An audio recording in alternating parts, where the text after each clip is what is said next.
ভ্ৰাম্যমান দলবিলাকে এই মুহূৰ্তত মানে নতুন নাট্য দলৰ জন্ম হোৱাটো বহুতে নিবিচাৰে, কাৰণ পুৰণা নাট্য দলবিলাকে বহুত সংকটত পৰি আছে।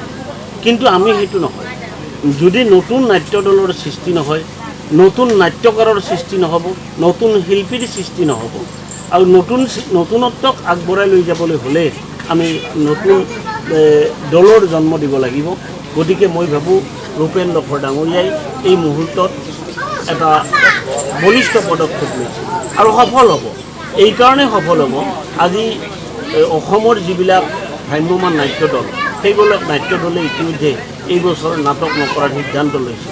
আমাৰ যিবিলাক উৎসৱ পৰ্ব আছে, যেনে কালী পূজা, লক্ষ্মী পূজা, দুৰ্গা পূজা আদি, এইবিলাক পেণ্ডেলত যথেষ্ট মানুহ তেওঁ পাব আৰু ইতিমধ্যে বহুত সেই পাইছে। আৰু মই ভাবোঁ আগন্তুক দিনত ৰুদ্ৰদেৱ মিনি থিয়েটাৰে এখন ৰুদ্ৰদেৱ থিয়েটাৰ হিচাপে পৰিগণিত কৰিব। আহ্বানটো আমি ইতিমধ্যে জনোৱা হৈ গৈছে। আচলতে সেইদিনা মই নিজে মুখ্যমন্ত্ৰীৰ ওচৰত গৈছোঁ, জিজ্ঞাস ডাঙৰীয়া আছিল।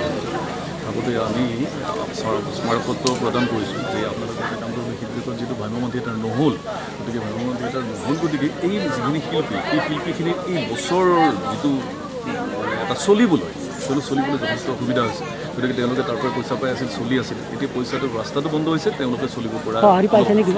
তেওঁলোকে কৈছে যে আমি পৰ্যায়ক্ৰমে কৰি আছোঁ। কিন্তু দুখৰ বিষয়, ইতিমধ্যে তেওঁলোকে যিটো 50,000 টকা দিয়াৰ এটা চৰ্ত দিছিলে বা কথা কৈছিলে, কিন্তু সেইটো এতিয়ালৈকে মানে কাৰ্যকৰী হোৱা নাই। সেইটো বৰ দুখৰ বিষয় আচলতে। ইমান দিনটো লাগিব নালাগে আচলতে। আৰু শিল্পীখিনিৰ ইতিমধ্যে জুৰুলা অৱস্থা হৈছেই, আৰু কি অৱস্থালৈ তেওঁলোকে চাই আছে, পইচাটো এৰি দিয়া নাই, মই সেইটোৱে বুজি পোৱা নাই আচলতে। গতিকে যিহেতু তেওঁলোকৰ মানে অৱস্থা এতিয়াই বেয়া, গতিকে পইচাটো সহায় কৰা তেওঁলোকে অলপ সকাহ পাব। মই অনুৰোধ জনাইছোঁ তেখেতসকলে এই পইচাটো সোনকালে দিয়াৰ ব্যৱস্থা কৰে যেন। আপুনি প্ৰযোজক হিচাপে অনুভৱ কেনেকুৱা? আপোনালোকক ধন্যবাদ দিছোঁ। সংবাদ মাধ্যমৰ কৰ্মী হিচাপে আপোনালোকৰ যিখিনি সহযোগ, তাৰ বাবে আপোনালোকক ধন্যবাদ দিছোঁ। যথেষ্ট ভাল দিন আজিৰ দিনটো। বৰভাগৰ দৰে নাট্যক্ষেত্ৰত আগবাঢ়ি যোৱা এখন ঠাইৰ পৰা আমি আজি যিটো প্ৰচেষ্টা হাতত লৈছোঁ, আজি যথেষ্টখিনি আমি গৌৰৱ অনুভৱ কৰিছোঁ। বিশেষকৈ বতৰেও আমাক যিটো সহযোগ কৰিলে, ৰাতিপুৱা বৰষুণ দিলে, তাৰপিছত যিটো সহযোগ, আমি আমন্ত্ৰিত যিসকল লোক, তেখেতলোকো আমাৰ মাজত আহি উপস্থিত হৈছে। আজি এটা যিটো মোৰ নষ্টালজিক এটা মুহূৰ্ত, এইটো মোৰ মনত পৰিছে। 1996 চনত ঠিক এনেদৰে আমি মঞ্চজ্যোতি থিয়েটাৰক জন্ম দিছিলোঁ, আৰু এই সময়ৰ পৰা মঞ্চজ্যোতিয়ে অসমৰ নাট্যক্ষেত্ৰত এটা চিনাকি নাম দৰে বা চিনাকি নাম হিচাপে প্ৰতিষ্ঠিত হৈছিল।